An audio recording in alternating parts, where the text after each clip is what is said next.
Today is Monday, February 22nd. I want to take a look at the S&P 500 sort of in a big picture type of view. Market's about to open. It's not quite open yet.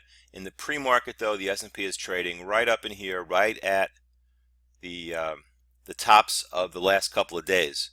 So that is a short-term resistance. It's also under this trend line. This is a long-term trend line. I'm going to get to that in a little bit. That goes all the way back to 2009.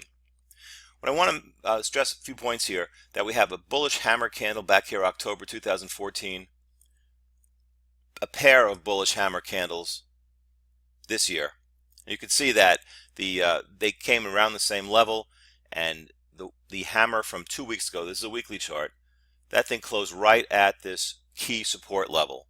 So I have 1867 as a key support for the S&P and still have not seen weekly close below that. So you got to give this one to the bulls so far. There's still plenty of reasons not to like the market, but I want to keep an open mind.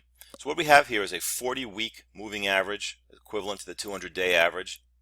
And you can see that is also already trending lower. So I do think that the trend is down. But this sort of double bottom, or tweezer bottom, two hammers, gives you an indication that perhaps a short-term or a near-term bottom has been made and is going to be a little retracement. Now, where could it go? Well, here is that average, and if you just use your imagination, it's coming down at that slope.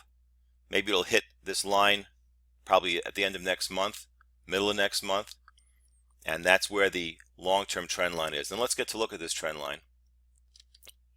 I'm going to bring this all the way out to 2009 just so you can see that it hits the very bottom.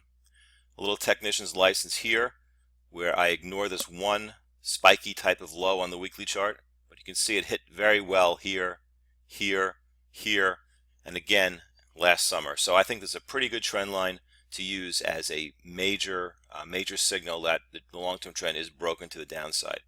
So there you have it. I think this is possibly a short-term bounce. Maybe it's nearing its end with 1950-ish and the S&P 500, the short-term resistance area.